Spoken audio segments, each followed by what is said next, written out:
Hello, I'm Lizzy. And I'm Izzy, and we need help. Each week we stumble through a new book, method, or concept that brings us one step closer to being our best self. Yes, we make fun of ourselves. And others. But mostly just ourselves. So here's to not taking self-help quite so seriously. Welcome to We Need Help 2023. I'm Lizzy. And I'm Izzy, and today we are tackling the topic of vulnerability. Before the break, and then after the break, we're going to discuss a great book about vulnerability, Daring Greatly, by the great BB, Brene Brown. BB! God, I love her so much. Yeah, I do too. And she's really number excited. one, like she's up in the top 5 of people that if I met, I would be impressed. Yeah. With. Yeah, and she's, she's wholehearted living. Personified. So cool. Yeah. She's so cool. And at a glance, like if I looked at her across the way at a Subway, I'd be like, she's just like normal looking human. Yeah. But she is fierce. Okay, we can't talk about her too much. We're going to talk about her after the break. We're going to talk about her after the break. So vulnerability. God, I love you, Brene Brown. I love you. I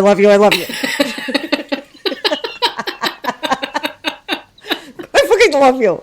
So much. God, I love you. Let's talk about vulnerability. No, let's not. Let's just talk about it's a new year. Yeah. Holy shit. I'm really. How was last year for you? Last year for me wasn't the best year. I learned a lot of lessons.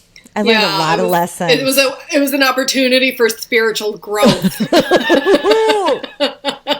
Yeah, I definitely had some eye-opening experiences. Yeah, it was a tough year, and I always thought 22 was my lucky number, but it's not. Fuck you, 22. I think it must be 23. I must have been off a number there. So, yeah. Well, I will say the pancakes got flipped last year for me. Like I learned so many lessons, and so many ships of mine were righted. Mm-hmm. So, the beginning part of 2022 was tumultuous because I had so many things in my life that didn't belong. Mm. So, and I don't know if I said this last year or if I am making this up in my mind, but I had wished on New Year's Eve that I would have nothing but real people in my life. I remember that. That was, I think that was your little resolution thing. That was my resolution. That we do resolutions, but yeah. Yeah, well, the universe took care of all of it. It listened. It listened because I think I wanted it from the right place. Yeah. Because I felt that there were vampires sucking my energy. So I think it just completely happened. Can you in 1 year heal? I think you can in a moment. This is just not to get, we're going to get deep right away in 2023, but can you just see things clearly all of the sudden? I think that's what I did. Moments of clarity, they just come sometimes like that, and it's instantly you get a moment of clarity. Yeah. My moment of clarity has come, and it's come so, it's the first time I put glasses on. It was whoa, the trees have leaves. They're not blobs. They're not just blobs wanting to attack me. Crazy. Yeah. Yeah, before that I lived in a Monet painting, but now it's I see people so clearly. Mm. And I can point out narcissism like a sharpshooter. The narcissist sharpshooter. That's it's so cool. Amazing. Yeah.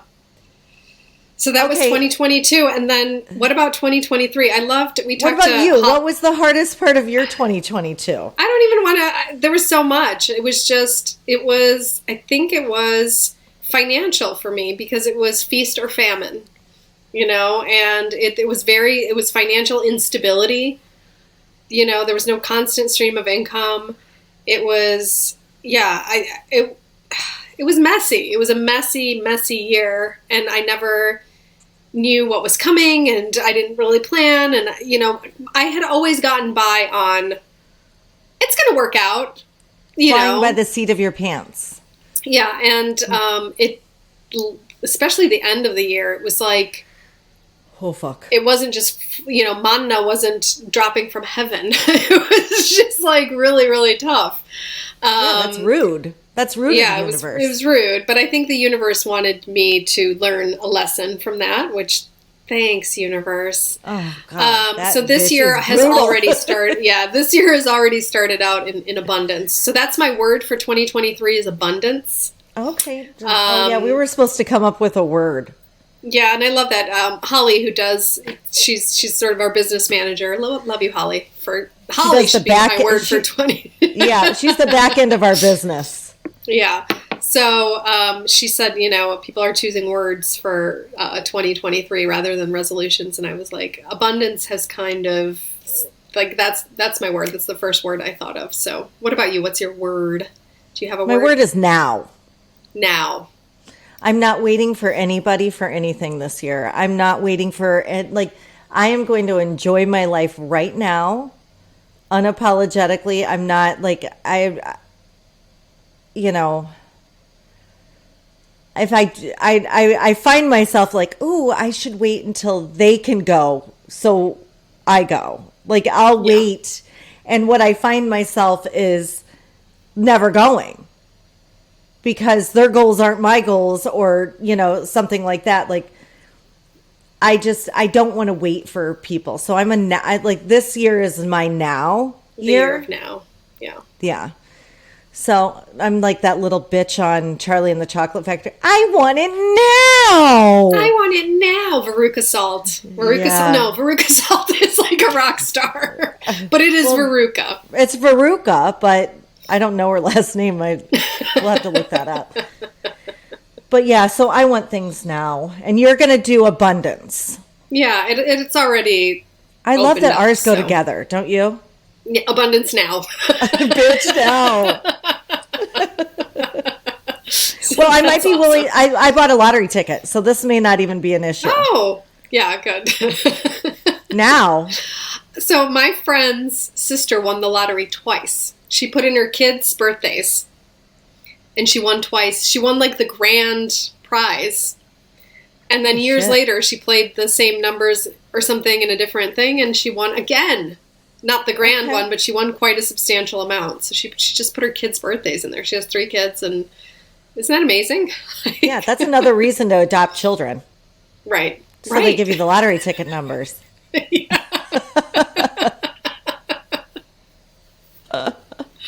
Oh my God, I love it. How was your family how was your family over the holidays? Oh God, I just hit my head.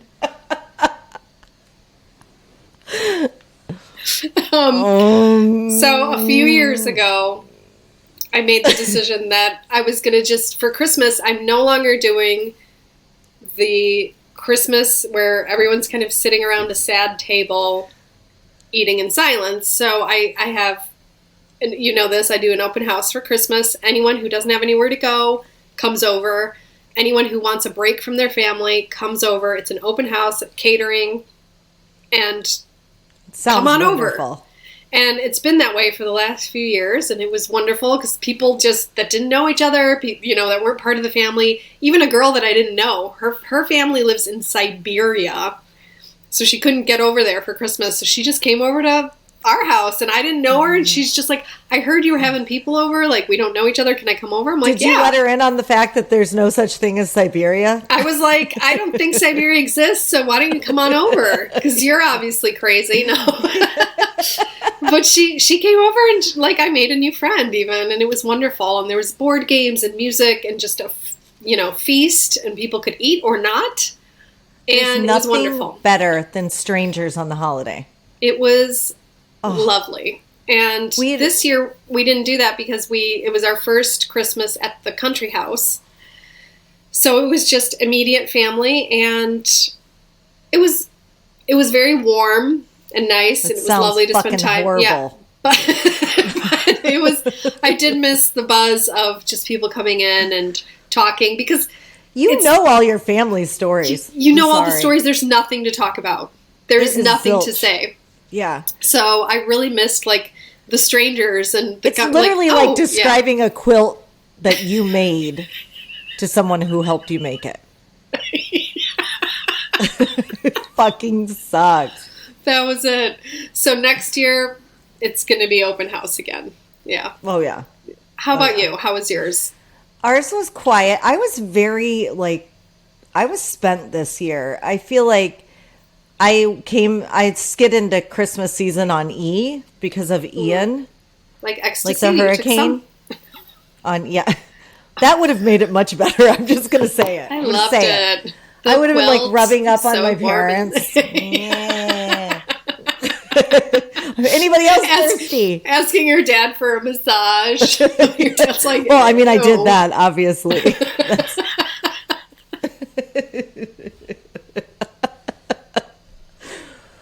So, yeah, okay, next year I'm going to put E on the Christmas list. And then... That's a great idea, actually. Just slip a little E into everybody's just sprinkle a microdose. microdosing. Yeah, so everyone Yes. doesn't quite know why they're so, happy, but they They're are. like, this Christmas was magical. I'm like, It was magical. Yeah, it was. But yeah, so besides rubbing up on my parents, I mean, it was just, I was done. I was empty. So I tried Spent. just because like the hurricane and then Christmas and then I was just trying to keep up. And by the time I got to Christmas, I had almost I had to throw together traditions that I have always done, like the gingerbread houses and, I'm going to admit something right now, and I'm not proud of this because I don't judge a lot of things from people, but I judge this. I'm judging myself hard. Santa got Milanos this year. He didn't get homemade cookies. Yeah. Oh. So it was a little rough. So Yeah. but I'm glad the thing about Christmas that I can say honestly is that I'm glad it's over. Yeah, me too. I'm happy it's over. Yeah. I mean, that's so bad to say. And Scarlett had the Christmas season like nobody's, like she had the magic. That's nice. At least you can experience a little bit of that through Scarlett. Yeah. It was like riding a bull that I didn't want to ride. It was like, oh, okay. Yeah, we'll do this. There's nothing, you're like, I'd rather fake orgasms than fake Christmas spirit. That's true. It's easier. It's easier to fake orgasms than Christmas spirit. Yeah, I mean, the feeling of giving, the gift of giving is really hard to fake. Yeah, the gift of taking, yes. But Yes, yeah, giving. yeah. Giving is harder to fake than taking. But yeah. All right, should we move on to our topic du jour? Vulnerability. Yes. Vulnerability. That's a scary word. Yeah, that Poland, I know I don't believe it exists, but Poland also doesn't have a word for vulnerability. There's no word vulnerable in Polish. That's because they are not fear of being harmed. They have no fear of being harmed. Yeah. Which I think is interesting. I think it's really interesting that Poland doesn't have, the Poles don't have a word for it. They also don't have a word for love or hugs. Oh my God. Oh, that's so funny. So you want to hear the definition of vulnerability? Yeah, I think it's sweet that we both wrote it, we both took it down because I have it too. Oh, that's cute. Okay, I want to hear yours. Here's the one I found. The quality or state of being exposed to the possibility of being harmed, physically or emotionally. Mine is the exact same except for to the possibility of being attacked or harmed. Oh, okay. It's the exact. Yeah. So it's interesting because the Poles don't have a word for vulnerability. So when I'm because I use a lot of Brene Brown in my coaching. So when I coach polls, I have to use that whole sentence, the quality or state of being exposed or possibly harmed, or like being open to being harmed. And they look at me like, why would anyone do that? So that's interesting. I think a lot of people don't do it. Yeah. I think a lot of people walk around protecting themselves, and therefore they look like zombies. What's your like personal relationship with vulnerability? Like, how are you with being vulnerable? What's your vulnerability story? I think for a long time I really tried to put a face up and wasn't vulnerable, but at some point I had like a breakdown and like decided that I wasn't going to live fighting myself all day long every day. And I think that like from an outsider's point of view, it looks like that I don't give a fuck about what anybody feels about me, but the truth is I can't walk in lies. And like I mean, I have plenty of lies like everybody else, secrets, but I'm saying that like when I show up, I make a deal with myself to show up. Mm-hmm. Instead of be exactly palatable for everybody. And so I think that pain really does like connect us all. And I don't want to live a life that is disconnected. Mm. So I show up, and for the most part, not always. Yeah. Like sometimes when I go over to my mother-in-law's, I'm not going to lie. Mm. You know, I be what she wants me to be for a little bit because I just don't have the energy to fight it. Because I know she doesn't like. Maybe it's out of even respect, but it takes energy to be small. It takes a lot of energy for me to be small. How about you? So opening myself up to the possibility of being hurt, I think was not possible for me for a long time. Like I just didn't do it. So I think when I got sober and I started working with another human being and I had to get vulnerable or die. Like it was that, you know? Yeah. 'Cause I just lived in fear. I lived in fear of abandonment. I lived in fear of like a lot of different things. And I think what helped a lot was, you know, the group of sober people that I'm a part of, like they said, let us love you until you learn to love yourself. And that was it. Like I opened myself a little crack and didn't get rejected, and then a bigger crack and didn't get rejected. And I think that's, you know, it's a practice. Like being vulnerable is a conscious practice, you know. And there's this great, we're not talking about him in this episode, we're talking about Brene Brown, who, you know, that's what she's made her career on, vulnerability. But Michael Singer, The Untethered Soul, he said, when you do get hurt, don't close your heart, keep your heart open.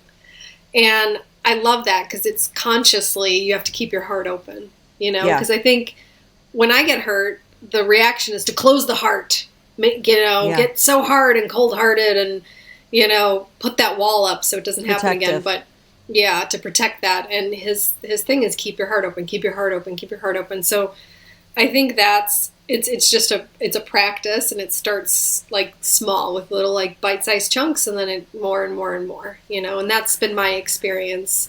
And I think that like when you don't show up as yourself and you hide and you protect, and that I don't think it stops the pain from coming. I just think it stops the joy from coming. Mm-hmm. You know what I mean? Like I see like, and I have no like judgment towards this because I like totally get it, but I see people doing this all the time.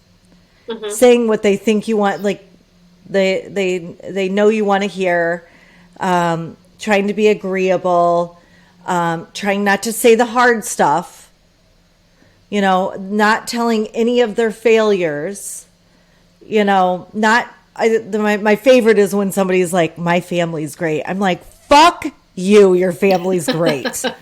My family is the biggest pain in the ass I will ever love. And I am their pain in the ass too. Yeah. Like, knock it off. Like, quit fronting. But like, when I see that, I always feel so sorry for them, because what they're doing, what I see happening is they're not laughing. They're not like open to, like, my dad used to say a quote, and I can't remember who he would also quote, the one who said it, which was, I think it might be a Beatle or something. When I saw you, I caught you laughing at me, or something like that. I caught you laughing at me. No, I started laughing at myself, and I caught you laughing too. Like when you just act perfect, I think even when people like you, you're like, okay, they don't really like me. That imposter syndrome. Yeah. Well, I mean, like, but if you're fronting, you're faking, you're showing up, and you're like, okay, I'm the perfect mom, I'm the perfect sister, I'm the perfect daughter, I'm the perfect wife, I'm the perfect, you know, lover, I'm the perfect this, that, and the other thing, and then everyone looks at you and like, oh my God, Lizzy is so perfect, and then I'm like, okay, but they don't know I actually am like a pretty lazy lover. like I'm gonna get mine, you know what I'm saying? But like, you know what I mean? Like, you can't feel good about that. It's like taking a blue ribbon that you didn't win. Yeah. Because it isn't really you. Like, we all, like, if you don't have a Christmas where Santa didn't get Milanos, like, sorry, you're doing things a little, you're trying too hard. Yeah. You know?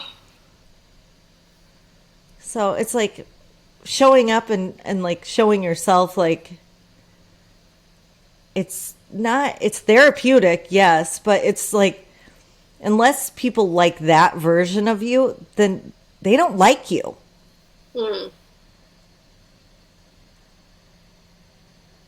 Yeah.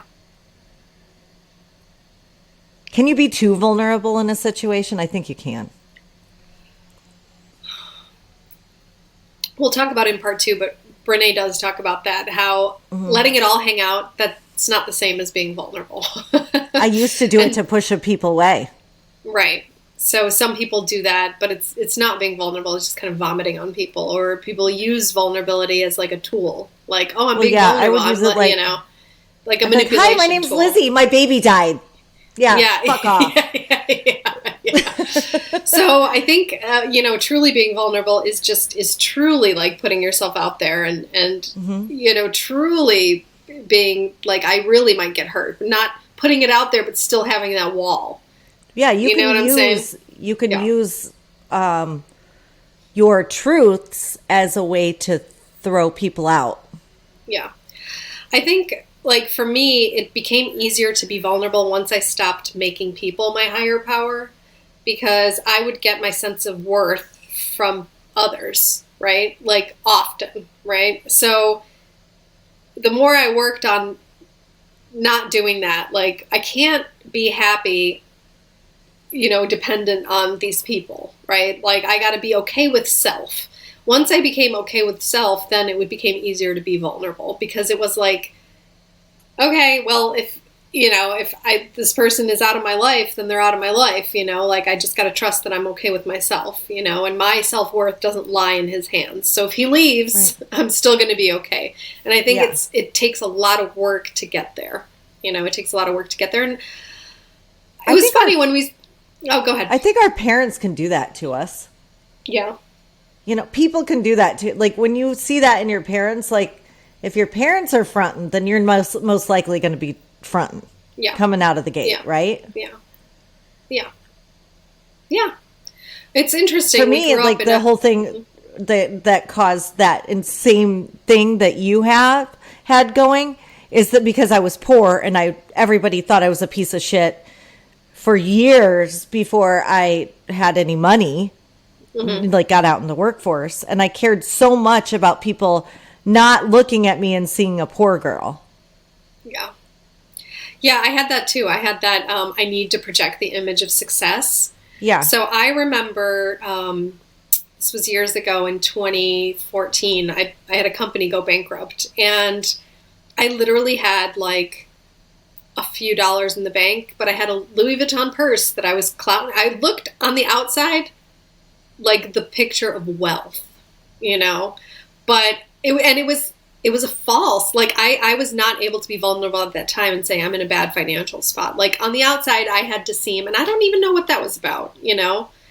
It was like I needed people to see a certain picture of me, you know. Right. And it was a lie. And it was exhausting, mentally exhausting, and it was hard to keep that up. You know, it was really hard to keep that up. Yeah. It's impossible. I mean, do you think social media makes it better or worse?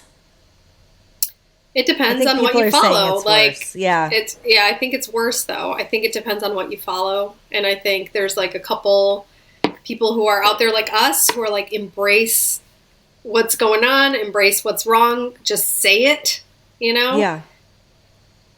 Don't be ashamed, you know? So I think it just depends on, but then there's a lot of people that are like, you know. Yeah. What are you most ashamed of? I think I'm most ashamed at the moment of like my financial unmanageability, because it doesn't matter if I'm earning $1,000 or $100,000 a month. I'm not really good at managing my finances. So, right. You know, I think that brings me shame. That brings me shame. I feel ashamed because of that. Yeah. I want to glom onto your shame and feel bad about it too.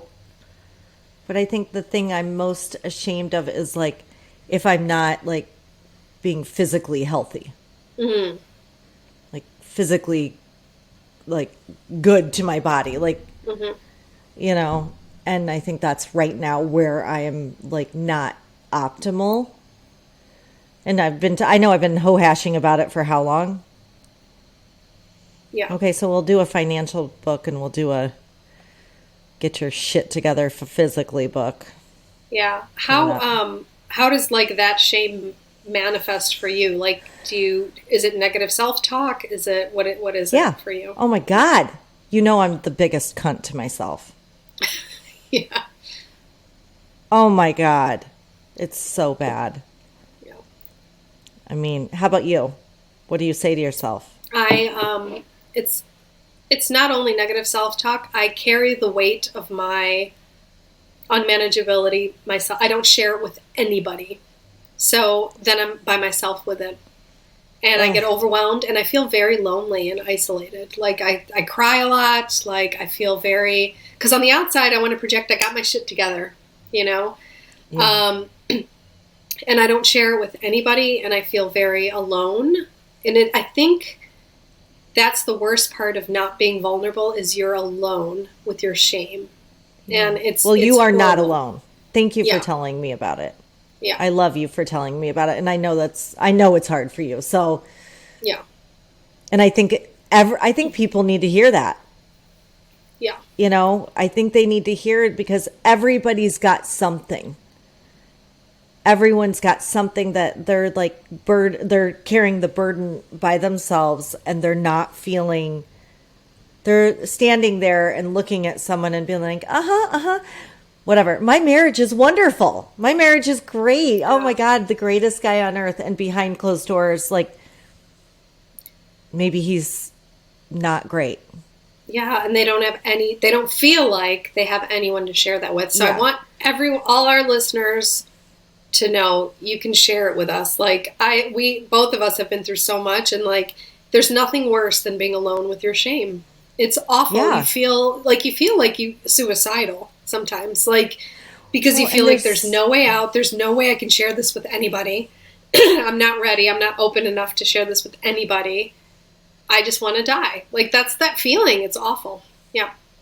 I think that there's, and maybe not to that extreme, but we're all carrying a cross of some sort. Yeah. We're all carrying a burden of something that we're not feeling good about. Yeah. And just like opening up to that and being like, okay, we're all just walking around trying to get better. Yeah.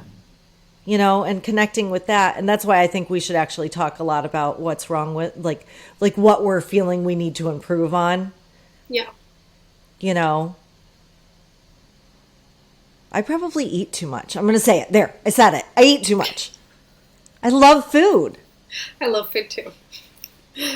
Fuck. I love spending money.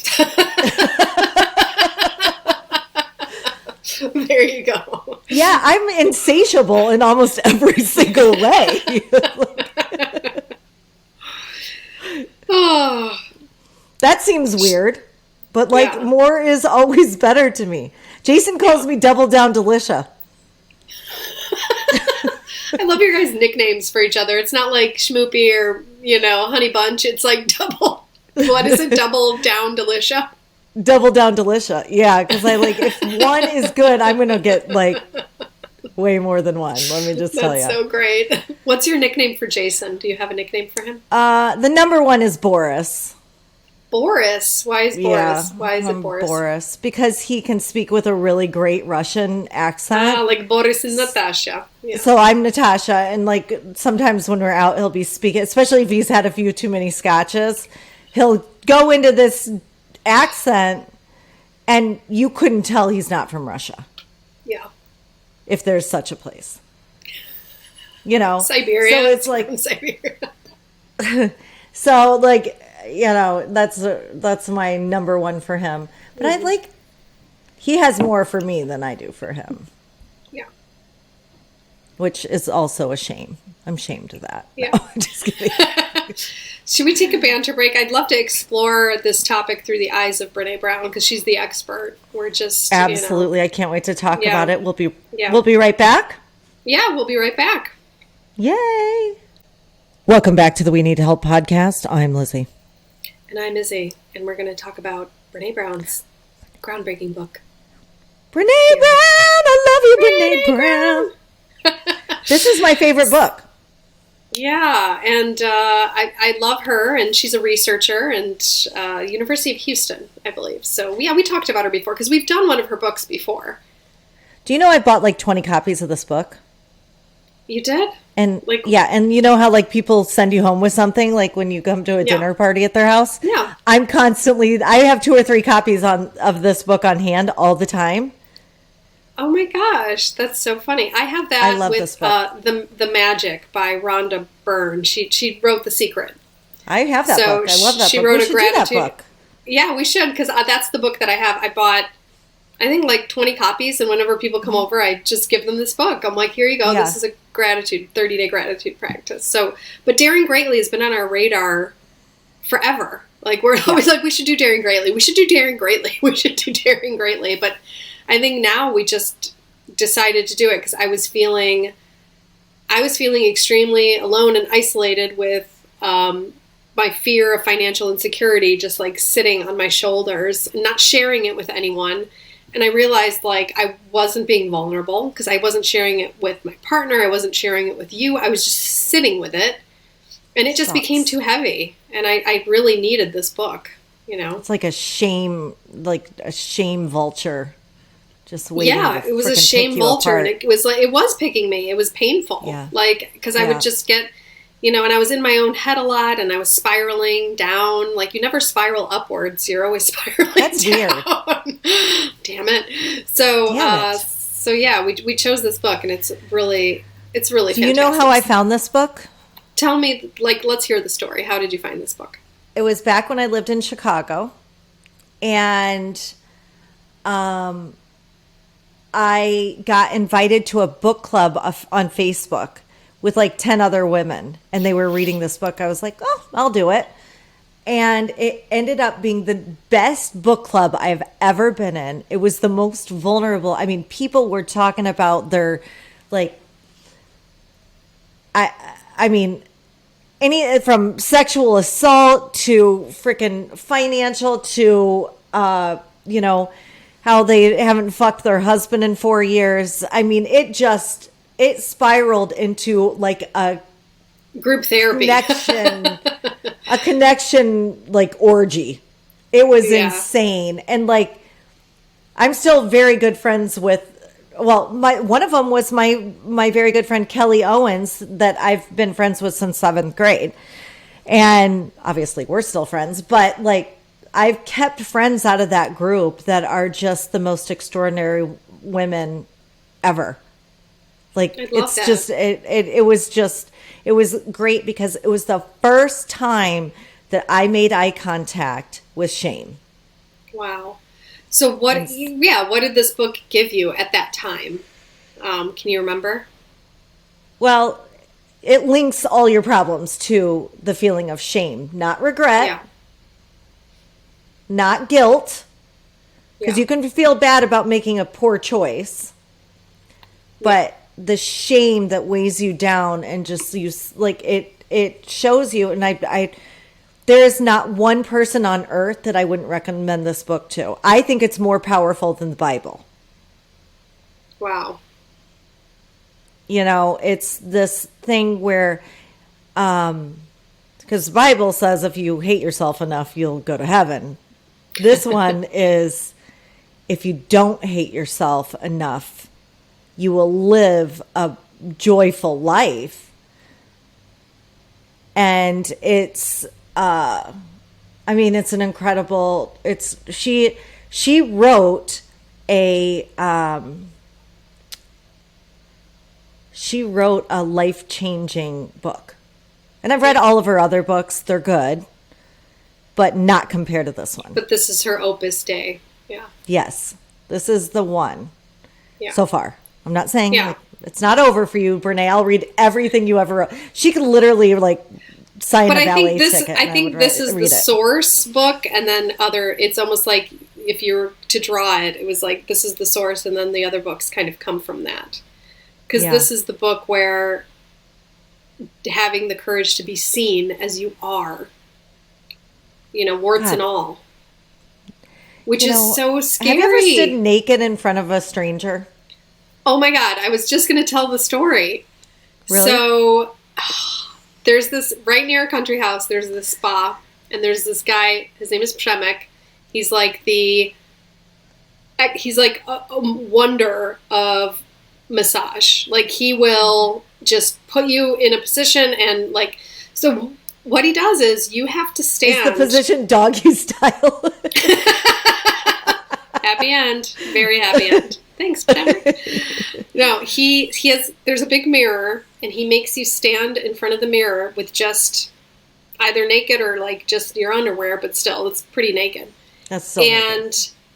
He's behind you, and he's like, he has you look at yourself. Like, really look at yourself, and he's looking at you behind you, almost like seeing, so you're almost like he's seeing, it's the most disarming thing. Both sides. He's seeing it all, and you're seeing what he's seeing, and it's just, but for some reason, his look, the way he was looking, it was just like with just openness and love, and it wasn't a pervy way, it was just like a nice way, and he's like, see, your hips are slightly crooked, you know, and then he was like showing, and it was really cool. It was really cool because I felt comfortable with myself, you know, at that point, but that was the only time I had done that with like a complete stranger. Not under the influence sober. Of toxic amount of alcohol. Yeah, I know. It's been a while for me too. I'm not going to lie. I think last month I had to get like a spray tan, and it's been a while since I've had a newbie look at me, and I was like, and you have to go through. You have to remove all the hair off your body, which is fun. And I'm looking at the mirror like, okay, what is she seeing? Now I'm seeing myself through her eyes before I go in there. And I'm like, why do I care what she thinks of my body? Yeah. And then I got even worse. I took a downshift into something even more gross. I was like, well, she sees a lot uglier bodies than mine.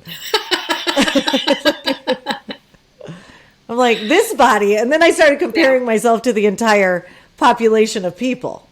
Right. Which is a weird turn to take, right? Yeah.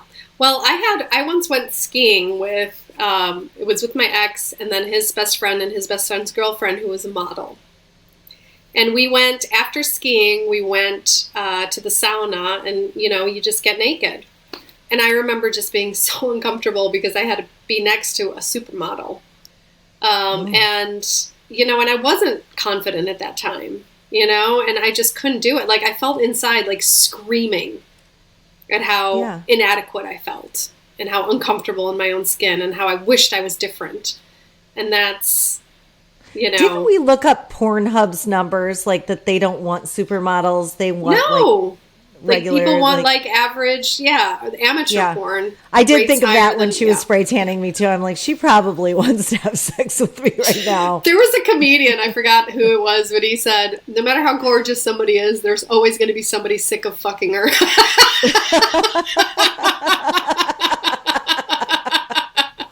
Oh my God, that's awesome. Anyway, Brene Brown wrote a book about just being okay with just being imperfect, which is that's our whole message, right? Letting it hang out. She said, unless you're in the I mean, there are people we talk about all the time that don't support this podcast, right? They have opinions, but until you're doing a fucking better podcast, then if Dax Shepard wants to give me some fucking pointers or some negative feedback, I'll take it. Yeah. Or, but for my mom's second cousin, no, you don't get to, because you're not in the arena with me. Yeah. You don't get to give me this, your feedback because you haven't put yourself out there. Yeah. And I think this podcast was sort of the first step in our vulnerability because we put it out knowing that it wasn't perfect, but then that became the whole thing. Put it out, even if especially if it's not perfect, put it out. Right.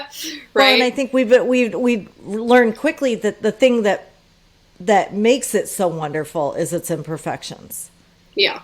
Well, that's what I like about it, at least. I don't wonderful, it's just, we're here. Yeah. We're doing it. And I think that if you just go into life being okay, I'm going to do it. And just play a game with myself to see if that ego is right or not. Yeah. Yeah. Her book is just incredible. Yeah. And what's great about it is, she's a researcher. And this whole book is based on 12 years of research, right? Which I just thought, she backs it up with research, right? And I loved, she talks about, this is in one of her TED Talks actually, but when somebody was translating one of her talks, and the word vulnerability came up, and she said, what is that in sign language? And the person went like this, weak at the knees. And she's like, oh, no. And she's like, well, there's one other way we show it. And it's open, this, the open heart. And she's like, that's it. Yeah. And so it's, in this book, she's like, it's not a weakness to be vulnerable. It's a strength, because you're showing your true self. It's standing naked in front of strangers, But that's where connection. I think we should both post a picture of ourselves naked on Instagram. Okay. It's just not gonna happen. I'm not that much in the arena. I can tell you that. Yeah, but that's where the connection happens, because if you're your true self and showing it, then you can connect with other. How refreshing is it to connect? That somebody knows you inside and out. Well, that's why you're no I think longer lonely. so many people have said to me, you just don't give a fuck. It's amazing. Yeah. What they don't know is how much I'm fighting. And I give so many fucks about every single person and what they're thinking of me. Yeah. And I have to fight it. Yeah. I have to fight it because at the end of the day, what they think of me won't keep me up at night. But what I think of me will keep me up at night. Bad. Yeah. It's that shame vulture. Like, I didn't show up. I wasn't me. I said, everybody had the same opinion and I had a different opinion. And I refused to speak up.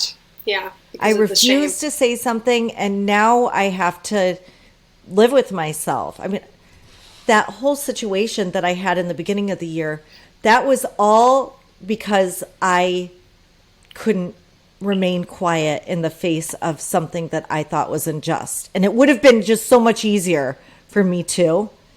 Mm-hmm. And I would have kept friends and I would have kept everything copacetic. Is that the word? Yeah, copacetic. But I couldn't do it because if I would have gone home and had to go to sleep, and I wouldn't have been able to sleep because I was going against my moral structure or my principles. Yeah. I mean, showing up and opening your mouth against things that you don't feel is right, that's vulnerability. Yeah. But also, I'm going to challenge a little bit of that, not beating yourself up if you don't. Because sometimes you're just not strong enough to do it, and not saying I'm such an idiot, just being gentle with yourself if you make mistakes.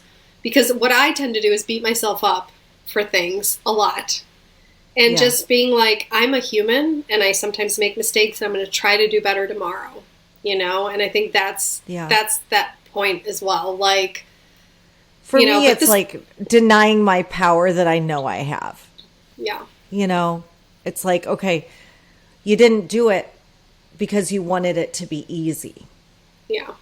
Or you didn't do it because the repercussions of it were that life was going to be harder. Yeah. And I mean, I totally agree with you in the way that like sometimes we just don't have the fight. We don't have the strength, and that's okay. Like, that is okay. We just live to like fight that. another day. But I think this book helps with courage.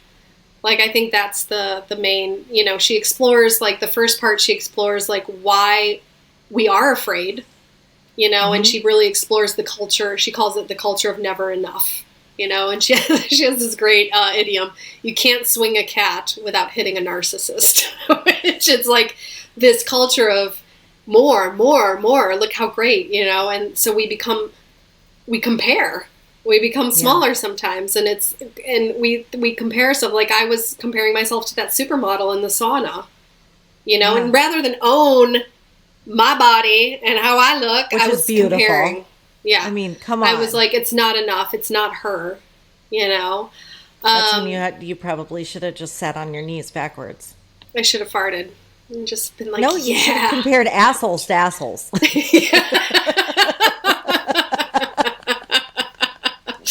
So that's that, and then she talks to like,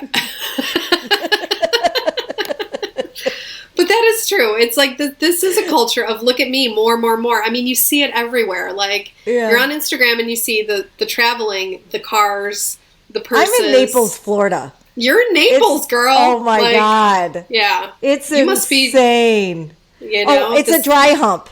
Every conversation is a dry hump. Yeah. Like, it's like, I mean, we're scissoring like to Lily Pulitzer all day long here in Naples. Yeah. Is that hard for you? Like, is that hard for you to like? No. I like scissoring. No, I'm just kidding. I don't do it. I don't do it. And I found people who don't do it.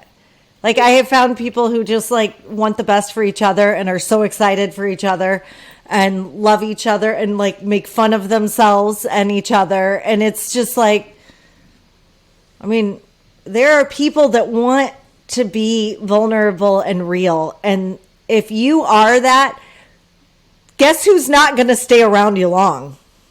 Yeah. The people who aren't. They can't stand it. They're rejected by it. They're like, it's like you're wearing Rain-X and they are a storm. Well, because and it's like you're holding up the mirror, you know, and they don't want the mirror. They don't want the mirror. They want to project. Yeah. They can't dance to my music. Yeah. Because you can't look perfect when dancing to my music. Right. You know, you look kind of, you know, you look real, and that's, I think, beautiful. So I found this group of women that are extremely successful because they are like vulnerable powerhouses. I love vulnerable powerhouses. That's awesome. Yeah. Yeah. And I just continuously find them, and I've had a few relationships that have been in my life since moving to Florida, and man, it's painful to watch them. It's painful to be around them, because if you're not ready to step in the arena with me, it's ugly. And I just think that's what Daring Greatly did for me so many years ago. And I'll back away from it and become more reserved and shame-filled and you know, come into my little ugly place, and then I'll be like, no, fuck that, I've got to spread my wings. Yeah. You know, and I'll like read, like, I'm not always like that, but would you, well, you're in a program that requires you to be honest. Yes. Yeah. Sometimes I'm envious of that, because I'd love to go into a room and just like pour it'd be like being in confession all the time.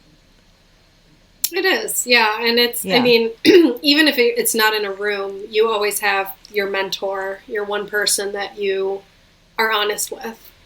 Well, I do that for you. You do that for me. Yeah, you do that for me too. So I think it's important, just at least if you have one person. And, you know, because I remember coming into sobriety and thinking, if I have to be honest with the whole world right now, I can't do it. I didn't have the strength for that. So like I said, it's about opening the door just a crack, and then a little more and a little more. And it's easier if you're able to do it, like I'm able to do it with you, or I'm able to do it with my mentor. And then you're like, okay, you can step out and do it a muscle. Little more. It is. It's a muscle. It's the vulnerability muscle, you know? Yeah. You just get braver and braver and braver. And before you know it, I think what happens is like, it's knee jerk, and it's not, you're going to get rejected. That's the thing. Like we were talking about Scarlett today, like she rides horses and she's judged, and the judge decides if she like, it's not really about, it's not on a clock. It's not a basketball hoop. The judge decides if they like one horse and rider over another. And there's like things that like riding techniques and stuff, and that they factor in. But sometimes like she's like, I don't feel like I could have done that any better. And I'll just look at her, I'll be like, that judge doesn't like you. Period. Like, can we make it okay for like our children that they're not liked by everybody? Like, is that okay? Can we make that okay? As not even children, people. It's fine, you know? Yeah. You don't have to be liked by everybody. And I think it's a matter of going through those situations, like being brave enough just to do the thing that you're afraid of, and then even failing and realizing I can survive failure. I can survive it, you know, and that's it. Yeah. The world's not going to fall apart. And just like make a list of all the people that don't like you and wish them well. You know, it's like, it's cool. You're not going to be everybody's cup of tea. Yeah. You know? Yeah. But I think for our children, like if we don't start making it okay for, I mean, that's where this bullying shit is happening like so badly, and they have so much power, is like, the kid doesn't know how to accept the fact that like somebody doesn't like them. You know, I'm not saying they like, and you know, there's many things with bullying thing, but I'm just saying like you're not going to be liked by everybody at school. Yeah. And she has a whole chapter about that on So parenting as well. So that's another thing, you know. So good. Yeah. So that's really, really good. Yeah. What was your favorite? What was the number one thing you took out of this book? I think just not, again, being courageous enough to put whatever I'm afraid of out there. You know, like just doing it. You know, for me, it's like just taking that action and doing it and just trusting that it's going to be fine. You know, so I think that's what I took, and realizing that the less vulnerable I am, the less I'm connected to others. You know, and I want to be connected. I want to be a part of the world. I want to be a part of, you know, a part of, not apart from. I love you know, it. so I think if I want to be a part of, I'm gonna have to let it all hang out. You know, so I think that's what I took from it, and just being aware. You know, I think this book is, you know, just being aware that it's okay to be vulnerable and being aware of my own shame and where it comes from. You know? Yeah. So I think that's this book gave me a lot of just that awareness, you know, because once you're aware of something, you think, oh, okay, all right, that's what that is. You know, I can act through that. I can, you know, take action through that. You know? Right. So, and I think that like she really depicts in there what price you pay for hiding, going in the shadows. Yeah. She really does, like what you give up. And I think it is like true connection. It's true success. Yeah. It's interesting. Like, there's a quote, and I forgot who it was from, but you guys can Google it. It was that the opposite of addiction is connection. So for me, and it's interesting that you say, like, you almost wish you had a program like that. Like, it's not even an option. It's not a nice to have for me to be vulnerable. It's if I don't do that, I will die, you know, because addiction it's a disease that will kill you. So it's almost like, you know, die an addict's death or embrace vulnerability. Like, well, you know, so would you connect to the idea that people who are not living a vulnerable life aren't living at all?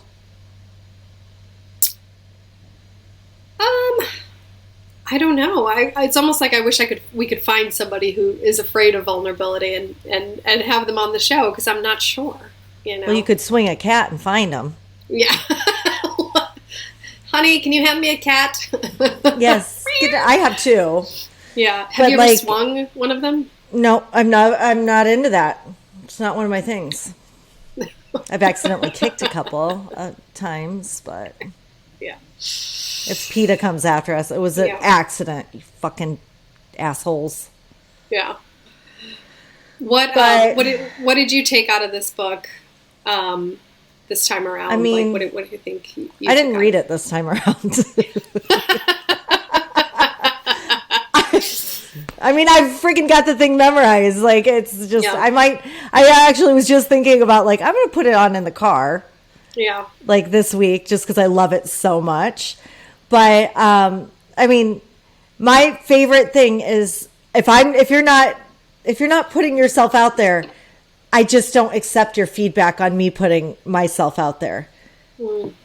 You know, and that's like in all ways. Like, I see so many people that like just aren't living and like forward life. They're not moving forward. And that's fine. You do you. And I'm not judging that. But I'm not taking your feedback. Mm. You know? I'm just not going to take people's feedback. You're not going to weigh your self-worth based on their opinion. Yeah.